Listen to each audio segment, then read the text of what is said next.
നിന്റെ മുടിക്കെട്ടിലും മടിക്കുത്തിലും കൈവച്ച ദുശാസനന്റെ മാറ് പിളർന്ന് ഞാൻ രക്തം കുടിക്കും. ആ ചോര പുരണ്ട കൈകൾ കൊണ്ട് നിന്റെ ഈ അഴിഞ്ഞ കേശഭാരം കെട്ടിവെക്കും. ഇത് സത്യം.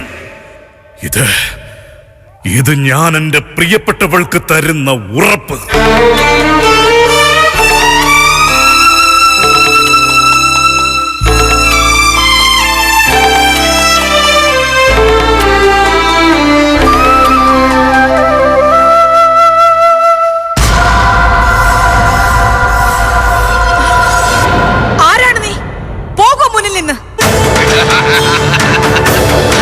ഇവിടെ നിന്ന് ആജ്ഞാപിച്ചിട്ടൊരു കാര്യവുമില്ല. ഇത് കാടാണ്. കൺമുൻപിൽ വന്നു പെട്ടതിനെ കൊല്ലാനും തിന്നാനും ആർക്കും അവകാശമുണ്ട്, പ്രാപിക്കാനും. കാരണം ഇവിടെ മനുഷ്യനും മൃഗത്തിനും ഒരേ നീതിയാണ്, ഒരേ നീതി. നിലവിളിച്ചിട്ടൊരു കാര്യവുമില്ല. നിന്നെ ഞാൻ കൊണ്ടുപോകും.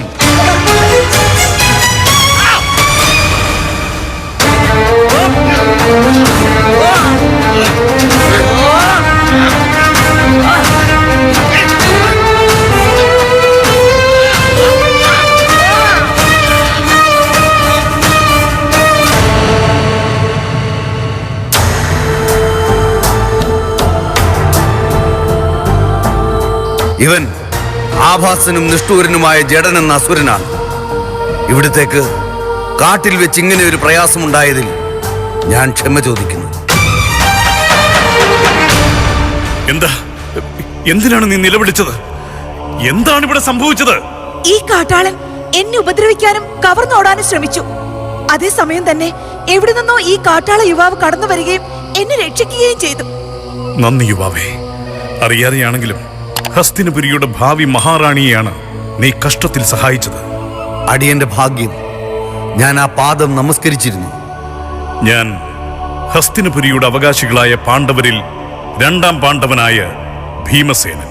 ഞാൻ ഹിഡിംബവനത്തിലെ നിഷാദ ഗോത്രത്തിലെ ഘടോൽക്കജൻ, ഹിഡിംബിയുടെ പുത്രൻ.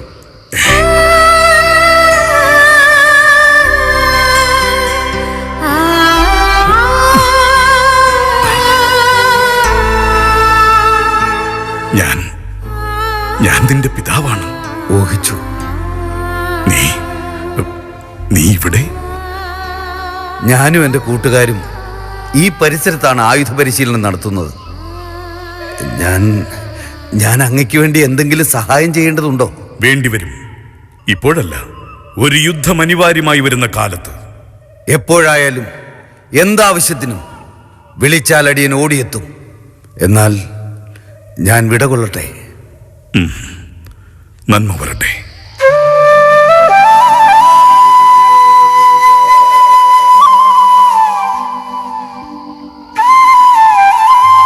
എന്തെങ്കിലും പാരിതോഷികം നൽകാമായിരുന്നു. എന്തിന്? ഒരു മകന്റെ കടമയാണ് അവൻ നിറവേറ്റിയത്. മറന്നത് മറ്റൊന്നാണ്. എന്ത്? ഞാൻ അവന്റെ അമ്മയെക്കുറിച്ചൊന്നും ചോദിച്ചില്ല. ഹിഡിംബിയെക്കുറിച്ച് ജീവിച്ചിരിപ്പുണ്ടോ, സുഖമാണോ എന്ന് പോലും. എന്തേ ചോദിച്ചില്ല? അറിയില്ല. കാലം മറവി കൊണ്ട് സംസ്കരിച്ചതാവാം. ഭീമന്റെ ജീവിതത്തിലെ ആദ്യത്തെ പെണ്ണിനെ.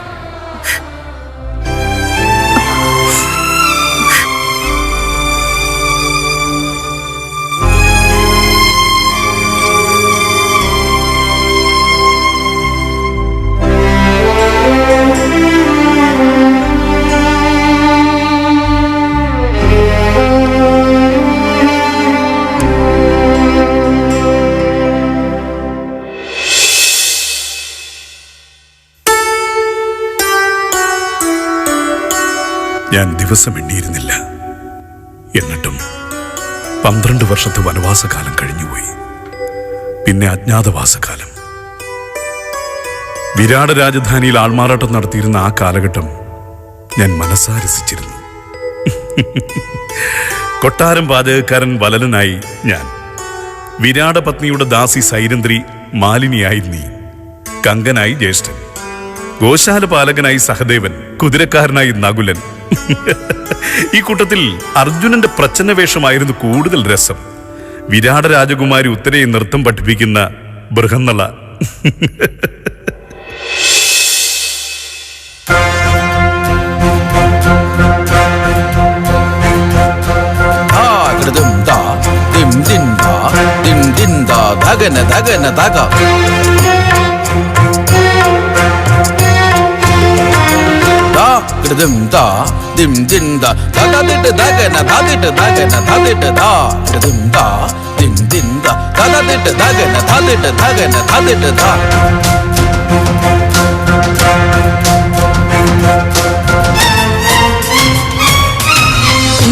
കലാധരാ നിൻ മനസ്സിലെ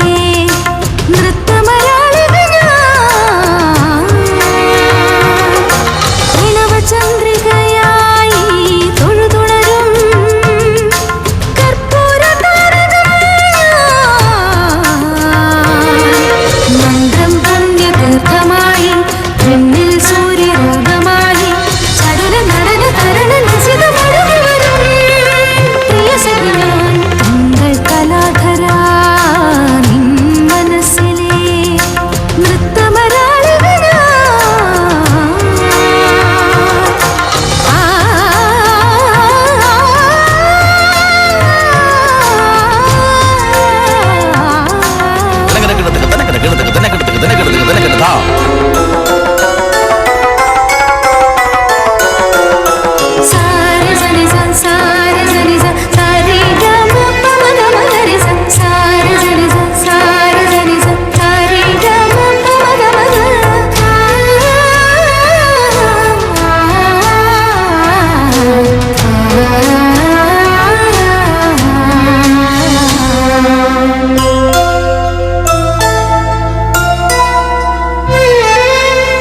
മതകാമനകൾ വർണ്ണമേനി ചാർത്തും വരവർണ്ണിനി ഞാൻ വരവർണ്ണിനി ഞാൻ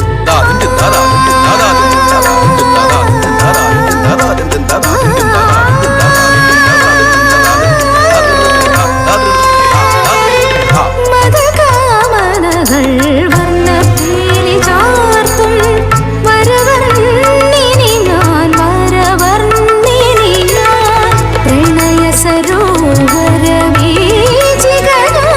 സ്നേഹഗംഗാലെ ഹരികനാൻ സ്നേഹഗംഗാലെ ഹരികനാൻ.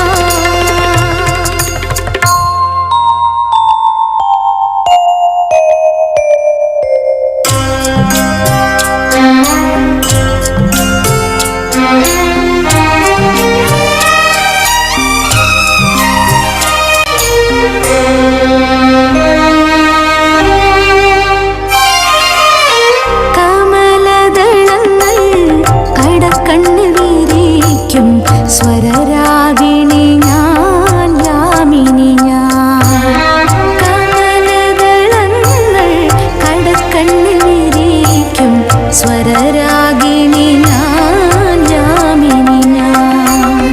വിധുമുഖി തൻ മലർച്ചിരി ഞാൻ വിധുമുഖി തൻ മലർച്ചിരി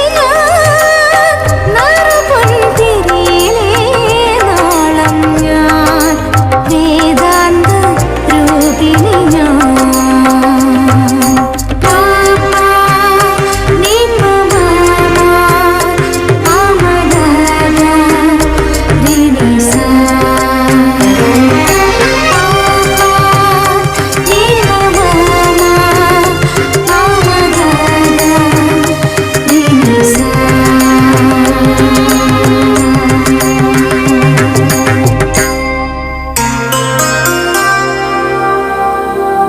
ഞാനിപ്പോൾ വിളിച്ചു പറയട്ടെ, ഈ ബൃഹന്നള വില്ലാളി വീരനായ അർജുനനാണെന്ന്.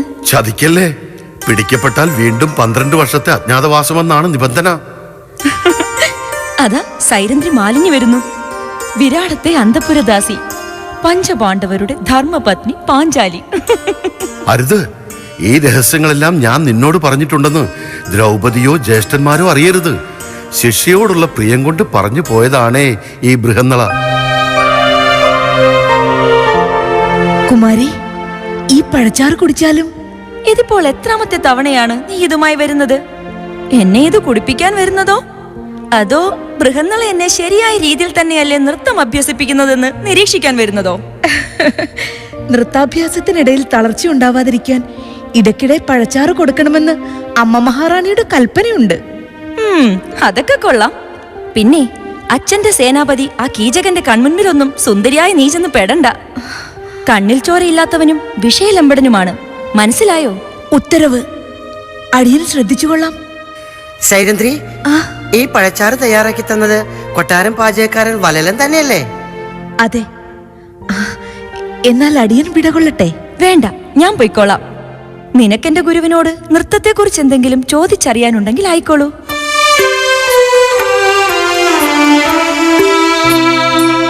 ഉത്തരയ്ക്ക് എന്തെങ്കിലും സംശയമുണ്ടോ? ഏയ്, എനിക്ക് തോന്നിയില്ല. ഇത്രയും കാലം ഇത്രമാത്രം അടുത്തിടപഴകിയിട്ടും പാർത്ഥൻ പുരുഷനാണെന്ന കാര്യം ഉത്തരം മനസ്സിലാക്കിയില്ലെങ്കിൽ അതൊരു അതിശയം തന്നെ. അത്രയ്ക്കും തന്മയത്വത്തോടെ എനിക്ക് അഭിനയിക്കാൻ കഴിയുന്നോണ്ടായിരിക്കാം. അന്ന് ദ്യൂതസഭയിൽ കൗരവർക്ക് മുൻപിൽ ആണത്വം പണയം വെച്ചതുകൊണ്ടാവണം പെണ്ണായിരിക്കാൻ ഒട്ടും പ്രയാസം തോന്നുന്നില്ല.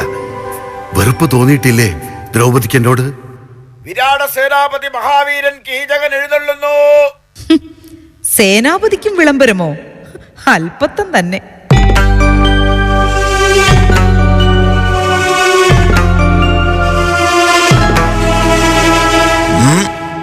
കുമാരിയെ നൃത്തം പഠിപ്പിക്കേണ്ടതിന് പകരം നീ ഇവിടെ ദാസിയോട് വർത്തമാനം പറഞ്ഞു നിൽക്കുകയാണോടി? കുമാരി മണ്ഡപം വിട്ട് ഇപ്പോൾ പോയതേ ഉള്ളൂ തമ്പുരാനെ. മണ്ഡപം വിട്ടു പോയെങ്കിൽ കുമാരിയുടെ അന്തപുരത്തിൽ പോയി നൃത്തം പഠിപ്പിക്ക്. ഓ, ഉത്തരവ് തമ്പുരാനെ. സൈരന്ധ്ര നിൽക്ക്. ഈ കൊട്ടാരത്തിൽ ഇന്നോളം ജോലി നോക്കിയിട്ടുള്ളവരിൽ ഏറ്റവും സുന്ദരിയായ ദാസിയാണ് നീ. എന്നിട്ടും ഒരിക്കൽ പോലും നീ കീചകന്റെ കിടപ്പറ കണ്ടിട്ടില്ലെന്ന് പറഞ്ഞാൽ നിന്നെ എന്തിനു കൊള്ളാം? മറ്റു ദാസിമാരോട് ചോദിച്ചാൽ അവര് പറഞ്ഞു തരും കീചകന്റെ രാവുകൾ വെളുപ്പിച്ചതിന് അവർക്ക് കിട്ടിയ സമ്മാനങ്ങളെ കുറിച്ച്. എനിക്ക് സമ്മാനങ്ങൾക്ക് മോഹമില്ല തമ്പുരാൻ. സമ്മാനങ്ങൾ സ്വീകരിക്കുന്നതും സ്വീകരിക്കാതിരിക്കുന്നതും നിന്റെ ഇഷ്ടം. പക്ഷെ നമുക്ക് വഴങ്ങാതിരിക്കാൻ നിനക്കാവില്ല. വിരാട രാജ്യത്തെ ഏത് സൗന്ദര്യവും ഇഷ്ടാനുസരണം ആസ്വദിക്കാനുള്ള അധികാരം മഹാരാജാവ് എനിക്ക് തന്നിട്ടുണ്ട്. പിന്നെ ഈ സൗന്ദര്യം മാത്രമായി ഞാൻ എങ്ങനെ വേണ്ടെന്ന് വെക്കും? അത്രയ്ക്ക് മോഹമാണ് എനിക്ക് നിന്നോട്. തോന്നിവാസം കാണിക്കുന്നു. തമ്പുരാൻ ക്ഷമിക്കണം.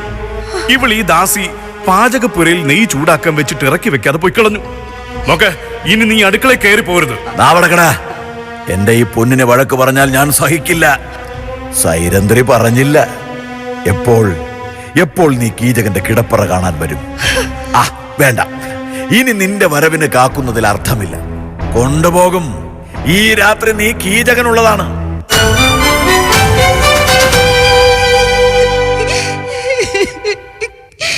ഇനി എന്തെല്ലാം സഹിക്കണം ദ്രൗപദി പാണ്ഡവരുടെ പത്നീപദം നിലനിർത്താൻ? ഒരിക്കൽ കൗരവർക്ക് പണയം വെച്ചു ആദ്യ പാണ്ഡവൻ. ഇനി എന്ത് വേണം? കീചകന് കിടക്ക വിരിക്കണോ? പറഞ്ഞാലും രണ്ടാം പാണ്ഡവ. കീചകന്റെ മോഹവും വിധിയും അതാണെങ്കിൽ അങ്ങനെ തന്നെ നടക്കട്ടെ.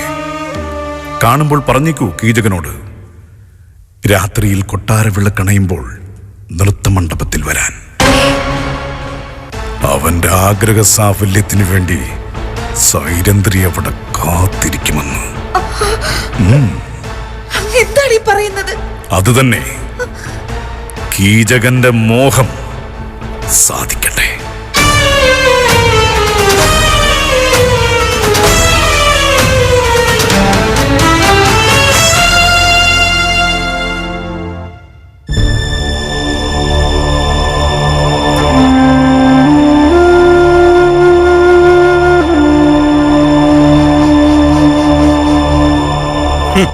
നീ സമ്മതം അറിയിച്ചിരുന്നുവെങ്കിലും വരുമോ എന്ന് സംശയമുണ്ടായിരുന്നു നമുക്ക്. അങ്ങനെയെങ്കിൽ ദാസിപ്പുരയിൽ വന്ന് പിടിച്ചിറക്കി കൊണ്ടുപോയേനെ നാം. പക്ഷേ നിനക്ക് വിവരമുണ്ട്. നീ വന്നല്ലോ. പറയൂ, നിനക്ക് എന്ത് സമ്മാനമാണ് വേണ്ടത്? ഒന്നും വേണ്ട, അങ്ങയുടെ മോഹങ്ങൾ അവസാനിച്ച് കണ്ടാൽ മതി എനിക്ക്. മിടുക്കി. അപ്പോൾ നിനക്കുമുണ്ടായിരുന്നല്ലേ അഭിലാഷങ്ങൾ? ആരാണ് അവിടെ ഇരുട്ടിൽ? ആര് വരാൻ? ഇനി ആര് വന്നെങ്കിൽ എന്താ? അല്ല, അവിടെ ആരോ ഉണ്ട്. ആരാണത്? കൊട്ടാരം പാചകക്കാരൻ വലലൻ. അല്ലടോ സേനാപതി, രണ്ടാം പാണ്ഡവനായ ഭീമസേനൻ.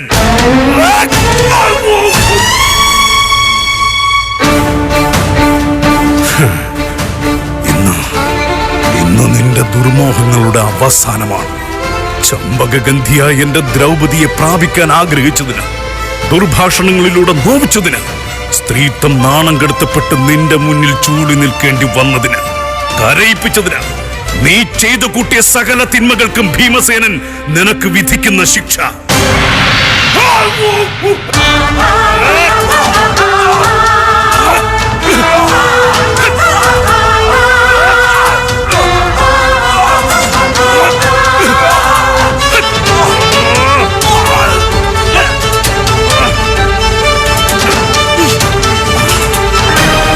ദ്രൗപദി, എന്റെ വധങ്ങളുടെ വീരകഥകൾ കേൾക്കാൻ ഇഷ്ടമുള്ളവളെ, കഥകൾ കേട്ട് രസിച്ച നിനക്ക് കണ്ട് ഹരം കൊള്ളാൻ ഭീമസേനൻ നിന്റെ മുന്നിൽ വെച്ച് നടത്തുന്ന ആദ്യ വധം കൊതിതീരെ കണ്ടുകൊള്ളുക.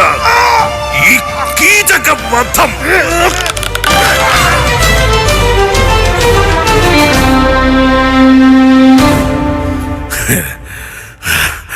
ദ്രൗപദി, ഇതുകൊണ്ടും അവസാനിക്കുന്നില്ല ഭീമന്റെ പകയും വധങ്ങളും. നിന്റെ മടിക്കുത്തഴിച്ച ദുശാസനന്റെ കുടൽമാല എടുക്കണം. രക്തത്തിൽ കുതിർന്ന കൈകൊണ്ട് നിന്റെ കാർക്കൂന്തൽ കെട്ടണം. മൂറ്റവരെ മുഴുവൻ ഈ കൈകൊണ്ട് കൊന്നു തീർക്കണം. ഒന്നൊന്നായി അവസാനിപ്പിക്കണം. അങ്ങനെ അങ്ങനെ അനേകം മരണങ്ങളിലൂടെ എനിക്ക് ബോധ്യപ്പെടുത്തണം നിന്നോടുള്ള എന്റെ പ്രണയം. അതിനൊരു യുദ്ധം തന്നെ വേണ്ടിവരുമെങ്കിൽ ആ യുദ്ധത്തോടും എനിക്ക് പ്രണയമാണ്.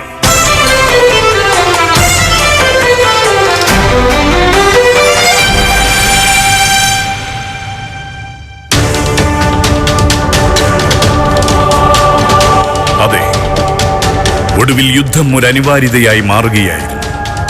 യാദവ രാജാവായ കൃഷ്ണന്റെ സന്ധി സംഭാഷണങ്ങൾ പോലും പരാജയമായപ്പോൾ പാണ്ഡവർക്ക് സൂചി കുത്താൻ ഒരിടം പോലും കൊടുക്കില്ലെന്ന ദുര്യോധനന്റെ ധാർഷ്ട്യവും ആ മഹായുദ്ധത്തെ വിളിച്ചു വരുത്തുകയായിരുന്നു. കൗരവരും പാണ്ഡവരും തമ്മിലുള്ള കുടിപ്പകയ്ക്ക് അറുതി വരുത്താൻ കൊല്ലാനും ചാകാനും തയ്യാറായി 18 അക്ഷൗഹിണിപ്പടകൾ രണ്ടിടങ്ങളിലായി നിരന്ന കുരുക്ഷേത്ര മഹായുദ്ധം.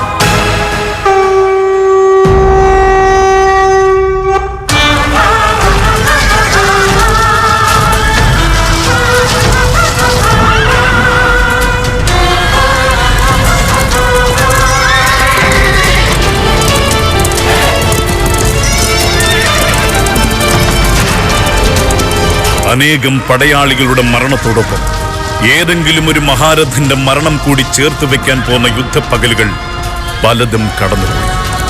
യുദ്ധഭൂമിയിൽ ദുര്യോധനനെയാണ് ഞാൻ തിരഞ്ഞത്.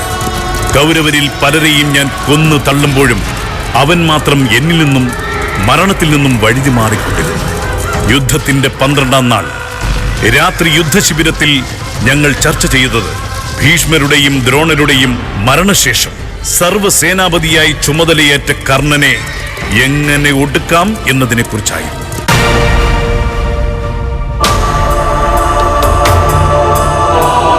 കർണൻ സേനാപതിയായി മുന്നിൽ നിൽക്കുന്നതുകൊണ്ടാണിപ്പോൾ കൗരവ സൈന്യം പിന്തിരിയാതെ ഉറച്ചു നിൽക്കുന്നത്. കർണനെ വീഴ്ത്താതെ വിജയത്തിലേക്ക് തേരോടിക്കാൻ നമുക്ക് പ്രയാസമാണ്. ഇന്ദ്രനിൽ നിന്നും കരസ്ഥമാക്കിയ ആയുധമായ വൈജയന്തിയാണ് കർണന്റെ കരുത്ത്. വൈജയന്തി കർണൻ പ്രയോഗിച്ചാൽ ജീവൻ പകരം കൊടുത്തല്ലാതെ അത് തടുക്കാനും ആവില്ല. എന്നും കർണന് ശത്രു ഞാനാണ്. നാളത്തെ യുദ്ധത്തിൽ ഞാൻ കർണനെ നേരിടാം. വൈജയന്തി എനിക്ക് നേരെ കർണൻ പ്രയോഗിക്കട്ടെ. ഞാൻ മരിച്ചാലും യുദ്ധം നമ്മൾ ജയിക്കണം. നിന്നെ നഷ്ടപ്പെടുത്തി പാണ്ഡവർക്കൊരു വിജയവന്തിന്. ഞാൻ അസ്ത്രവീരനല്ലാത്തതുകൊണ്ട് കർണൻ എന്നോട് എതിരിടില്ല. ഗദായുദ്ധത്തിനോ ദ്വന്ദ്വയുദ്ധത്തിനോ കർണൻ തയ്യാറാവുകയുമില്ല. പിതാവേ, ഞാൻ ഘടോൽക്കജനാണ്, ഹിഡിംബിയുടെ മകൻ. വരൂ മകനെ.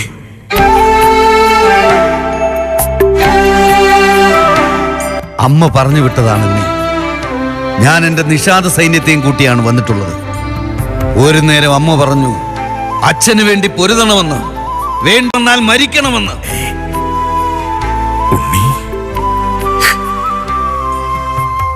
നാളത്തെ യുദ്ധത്തിൽ എന്റെ നിലയും ദൗത്യങ്ങളും എന്താണെന്ന് പറഞ്ഞു തന്നാലും പിതാവേ.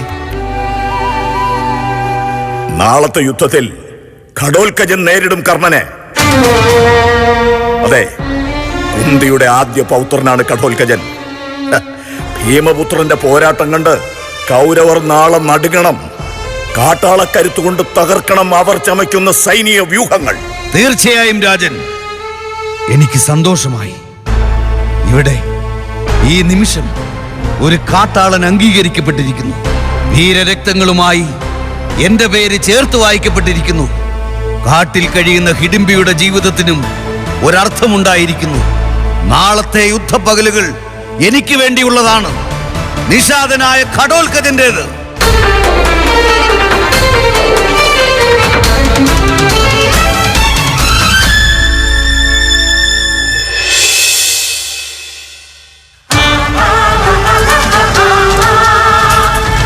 പിറ്റേന്നത്തെ യുദ്ധത്തിൽ ഘടോൽക്കജൻ കൗരവപക്ഷത്താകമാനം മരണം വിതച്ചുകൊണ്ട് ഘോരമായി പൊരുതി. യമൻ യുദ്ധക്കളത്തിൽ ഇറങ്ങിയതുപോലെ ഘടോൽക്കജന്റെ പോരാട്ടം കണ്ട് കൗരവപക്ഷം നടുങ്ങി. അവനെ സംബന്ധിച്ചിടത്തോളം ആ യുദ്ധം അമ്മയ്ക്ക് കൊടുത്ത വാക്കും അച്ഛനോടുള്ള കൂറും കാണിക്കാൻ വേണ്ടിയുള്ളത് മാത്രമായിരുന്നില്ല. ഒരു നിഷാദന്റെ സ്വത്ത് പ്രകാശനം കൂടിയായിരുന്നു അവനത്. ക്ഷത്രിയർ രാജ്യത്തിനും അധികാരത്തിനും വേണ്ടി പൊരുതുമ്പോൾ നിഷാദർ നിസ്വാർത്ഥമായി സ്നേഹബന്ധങ്ങൾക്ക് വേണ്ടി മരണം മറക്കുമെന്ന് പലരെയും പഠിപ്പിക്കാനുള്ള യുദ്ധം. ഒടുവിൽ അതുതന്നെ സംഭവിച്ചു. അർജുനന് വേണ്ടി കരുതി വെച്ച വൈജയന്തി കർണൻ ഘടോൽക്കജന് നേരെ പ്രയോഗിച്ചു. കൗരവ സൈന്യത്തിന് വൈജയന്തി എന്ന ദിവ്യായുധമടക്കം നികത്താനാവാത്ത നഷ്ടങ്ങൾ വരുത്തിവെച്ച് ഹിഡിംബിയുടെ മകൻ മരിച്ചു വീണു.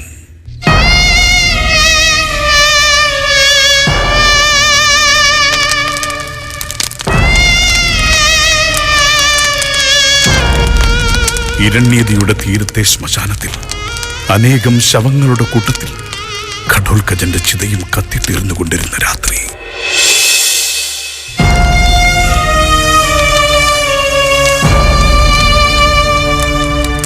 സ്നേഹത്തെക്കുറിച്ചും മനുഷ്യത്വത്തെക്കുറിച്ചും അന്നോളം എനിക്കുണ്ടായിരുന്ന സകല വിശ്വാസങ്ങളും തകർന്നടിഞ്ഞത് ആ രാത്രിയിലായിരുന്നു. ജ്യേഷ്ഠനോട് ആ യാദവ ദൈവരൂപൻ പറഞ്ഞ വാക്കുകൾ എന്റെ കാതുകളിൽ തിളച്ച ഈയം പോലെ വീണ് വെന്തു.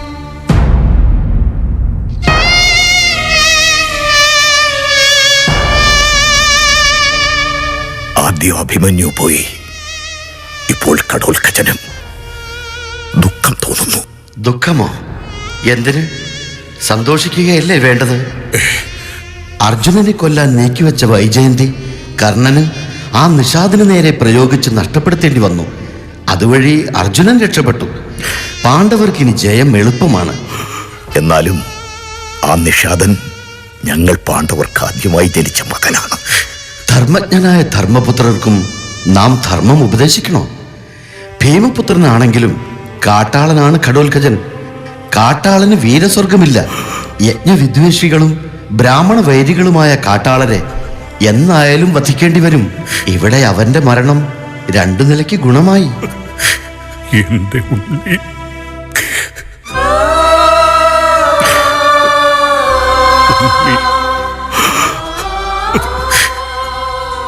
ആരുടെയൊക്കെയോ സ്വാർത്ഥധർമ്മങ്ങളുടെ സംസ്ഥാപനത്തിന് വേണ്ടി ഞാൻ നിന്നെ കൊലയ്ക്ക് കൊടുത്തല്ലോ കുഞ്ഞെ.